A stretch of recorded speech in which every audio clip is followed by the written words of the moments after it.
Salam sejahtera untuk kita semua. Perkenalkan, saya Yeni Mas Francisca Harefa, mahasiswa PPG dalam jabatan Angkatan Ketiga tahun 2021 Universitas Muhammadiyah Malang. Kali ini saya akan menjabarkan tentang praktik pembelajaran secara daring yang saya lakukan pada peserta didik saya. Pada pelaksanaan pembelajarannya, saya menerapkan metode problem-based learning, di mana ada dua kegiatan besar yang saya lakukan, yaitu secara sinkronus dengan menggunakan Google Meet dan secara asinkronus.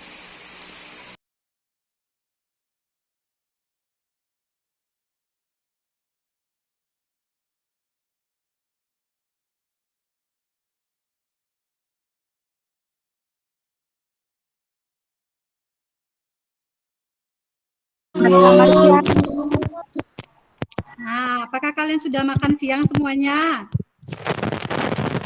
Sudah. Sudah ya. Nah, saya lihat di sini anak-anak ibu ada yang masih belum bergabung ya. Nah, ibu lihat dulu ya. Ada di sini Miranda. Miranda kemana ini ya? Kalau boleh tahu ini kemana si Mirandanya? Miranda sakit ya? Sakit ya ternyata. Terus ada ini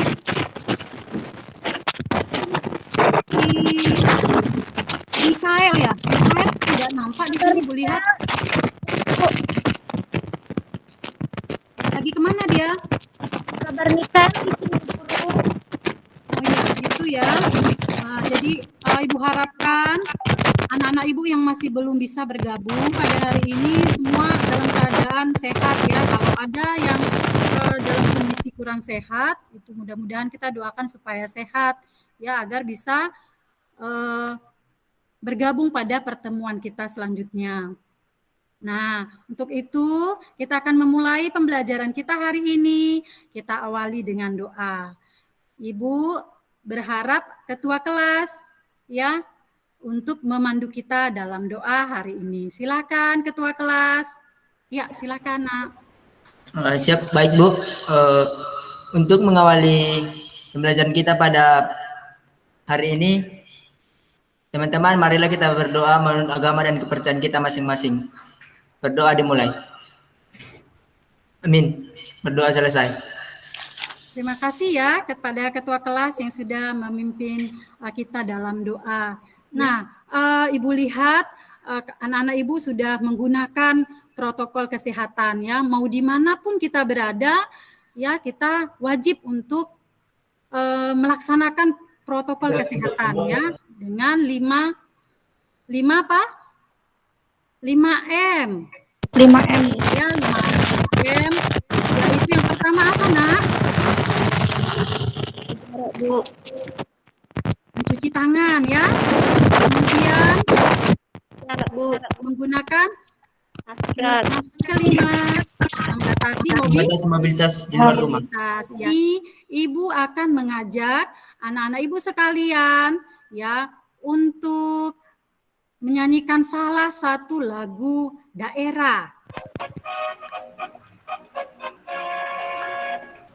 Di ladang bangunan ada itu Rio membayang aku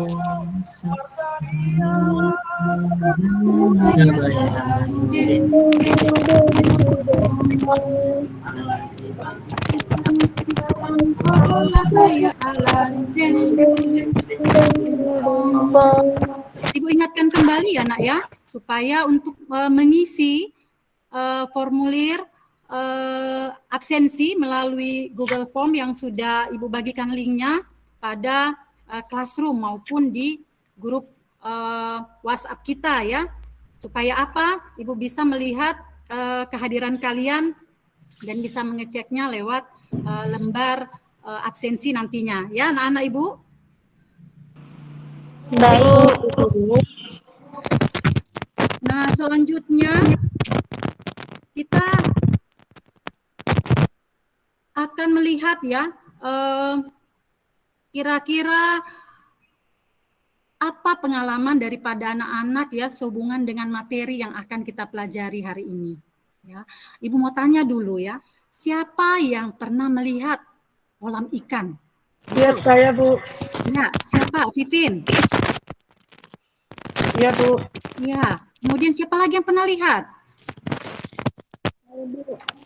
Ada, ya. Jadi sudah banyak ya yang mengetahui atau pernah melihat kolam ikan seperti apa ya. Nah, Ibu mau bertanya lagi. Kira-kira siapa yang masih ingat pembelajaran kita di minggu yang lalu? Ya, tentang jenis-jenis apa yang bisa dilakukan pembesaran dan bagaimana teknik-teknik yang dilakukan. Coba ada yang bisa menjawab? Silakan, Noida.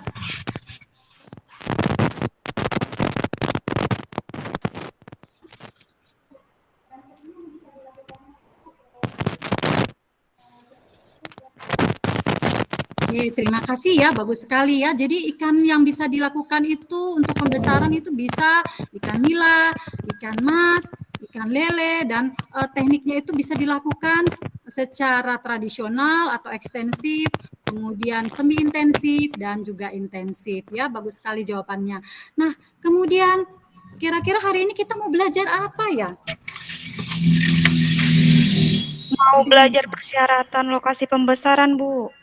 Oh, Agnes ya ini ya. Oh iya benar ya, kita mau belajar tentang lokasi pembesaran. Itu Ibu akan menyampaikan kompetensi dasar yang akan kita pelajari pada hari ini. Ini sama-sama kita lihat ya anak-anak. Sudah tampil ya anak-anak? Sudah, Bu.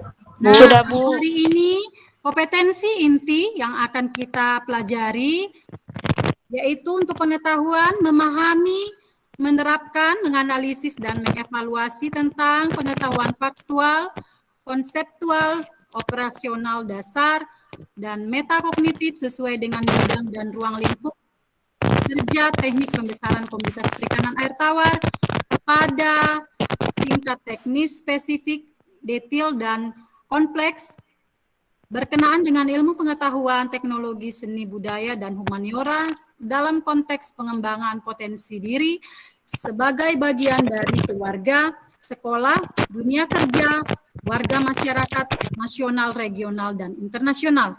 Yang kedua, setelah melalui kegiatan menyaksikan video, lokasi pembesaran kanan peserta didik diharapkan mampu kunci jenis-jenis lokasi pembesaran komoditas perikanan dengan tepat.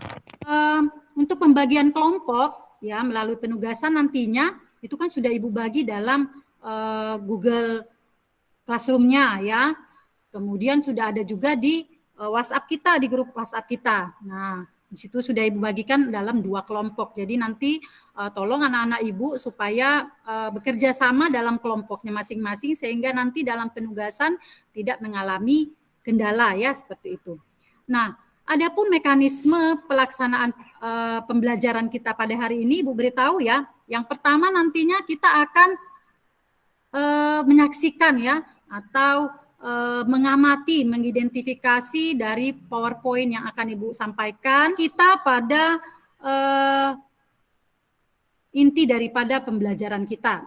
Nah, Ibu akan tampilkan di sini sesuatu ya. Nah, kira-kira udah kelihatan anak-anak Ibu? Sudah, Bu. Sudah, Bu. Ya. Nah, kira-kira ini gambar apa ya? Ada yang tahu ini gambar apa ya kira-kira ya? Kolam, Bu. Nah, kolam ya. Terus ini udah benar kolam belum ini? Ini yakin nggak ini kolam ini? Tambak, Ada jawaban Bu. lain? Tambak, Bu. Tambak. Iya. Jadi kalau dilihat ya, ini kira-kira ini masih beroperasi atau ini kayaknya udah bagaimana kondisinya ini? Sudah tutup, Bu. Tutup ya. Kira-kira kenapa lokasi tersebut tutup? Ada yang tahu nih? Iya, silakan Noida. Karena sudah tidak memenuhi kriteria ya atau persyaratan lokasi, kata Noida begitu ya. Terima kasih ya jawabannya. Nah, oke ya. Jadi jika dilihat dari gambar ini, Ibu berharap kalian bisa menganalisa ya. Ini kenapa faktor-faktor tadi penyebab daripada lokasi ini bisa tutup seperti itu. Nah, di sini akan Ibu tampilkan juga ya, ada video. Nah, oleh karena itu anak-anak Ibu bisa menyaksikan ya. Nanti silakan diidentifikasi anak-anak Ibu karena ini ada hubungannya dengan penugasan nantinya. Sudah, Cara Bu. budidaya ikan lele di kolam tanah masih banyak dilakukan, terutama oleh pembudidaya ikan di pedesaan di mana kondisi ekonomi masih terbatas. Perawatannya yang relatif mudah dan target pemasaran yang cukup luas menjadi faktor pilihan tersendiri bagi para peternak ikan lele. Beberapa langkah dalam cara budidaya lele di kolam tanah ini sangat mudah dan sederhana, sehingga akan memudahkan sobat ataupun para pemula yang ingin membudidayakan lele. Untuk hasil yang baik, sobat perlu melakukannya dengan cermat dan tepat. Semoga informasi di atas dapat bermanfaat dan selamat mencoba. Videonya menurut kalian sudah bisa menjawabkah daripada keinginan kalian tadi untuk mengetahui salah satu jenis lokasi ya pembesaran dalam Google Classroom-nya. Nanti kalian bisa mengadakan diskusi di sana ya. Kemudian kalau ada pertanyaan ya kita akan coba untuk membahas di dalam classroom-nya seperti itu ya. Jadi untuk Vicon kita pada hari ini kita jedah dulu ya selama kurang lebih 10 menit. Kalian coba masuk ke dalam classroom-nya kalian masing-masing sehingga nanti di situ kita bisa berdiskusi. Nah, kemudian nanti setelah berdiskusi kalian akan menyelesaikan LKPD-nya yang sudah Ibu bagikan di situ.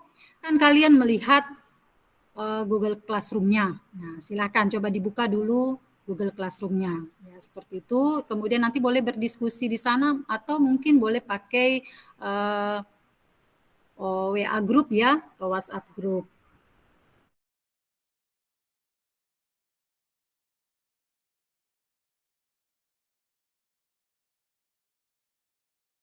Setelah kalian melakukan diskusi di Google Classroom-nya dan kemudian di grupnya masing-masing, maka Ibu harapkan kita bisa mempresentasikan hasil kelompok kita ya, kelompok kalian ya. Dan anak kami sekalian mohon untuk mempersiapkan hasil kerja kelompoknya. Untuk itu Ibu panggilkan kelompok 1. Ini ketuanya siapa ini? Ya, Bu. Ya, silakan ya untuk mempresentasikan. Nanti silakan kerjasama dengan anggota kelompoknya ya. Tahapan ini kita akan menganalisis dan mengevaluasi proses pemecahan masalah ya. Terima kasih kesempatan yang diberikan, Bu. Ya. Saya perwakilan dari kelompok 1. Menurut diskusi kelompok kami yaitu yang memenuhi persyaratan sebagai lokasi pembesaran ikan. Kriterianya tanahnya sudah termasuk bagus dan lokasinya memadai. Pertanyaan nomor 2. Faktor teknis dan faktor non-teknis dalam kriteria lokasi pembesaran budidaya perikanan yaitu ada faktor teknis yaitu tanah dan air. Kalau yang non-teknis ada pasar, keamanan, masyarakat, dan fasilitas. Sekian dan terima kasih pemaparan dari kelompok 1, Bu. Nanti jangan lupa ya untuk memasukkan LKPD-nya di dalam classroom ya, anak-anak sekalian ya. Ya, Bu. Iya, Bu. Nah, baik, sudah cukup baik. Ini bisa dilihat dari komentar-komentar yang ada di classroom yang Ibu baca. Ya, kemudian kerjasamanya juga cukup baik. Untuk materi kita pada hari ini, ya tibalah kita untuk menyimpulkan ya pembelajaran kita yaitu dengan tema tadi penentuan lokasi pembesaran komoditas perikanan. Ya, Bu, faktor eksternal yang meliputi sarana prasarana produksi yaitu jalan, listrik, dan lainnya, Bu. Ibu ingatkan kalian untuk nanti mengisi ya lembar refleksi yang sudah Ibu bagikan linknya ya. di Google Classroom-nya. Silakan nanti diisi ya anak-anak ya, supaya kita bisa saling mereview kembali kira-kira ada yang perlu dilakukan perbaikan seperti itu. Untuk mengakhiri pertemuan kita pada hari ini, ya Ibu harap kita menyerahkan diri kepada Tuhan Yang Maha Kuasa melalui doa. Nah, silakan kepada ketua kelas, anak Ibu supaya bisa memandu kita dalam doa. Silakan ketua kelas. Sebelum mengakhiri pembelajaran kita pada hari ini, marilah kita berdoa menurut agama dan kepercayaan kita masing-masing. Berdoa dimulai. Berdoa selesai. Baik, terima kasih ya ketua kelas yang sudah memimpin kita dalam doa penutup.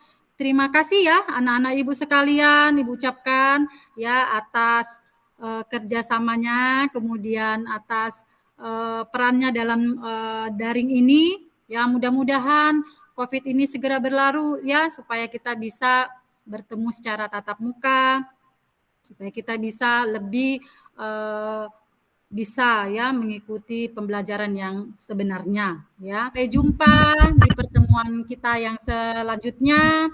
Ya, mohon maaf kepada anak-anak Ibu jika ada tutur kata atau penyampaian atau sikap yang kurang berkenan. Mohon dimaafkan. Mudah-mudahan di pertemuan kita yang selanjutnya kita masih dapat bertemu kembali. Ya, selamat siang. Sampai berjumpa kembali. Salam sehat. Yang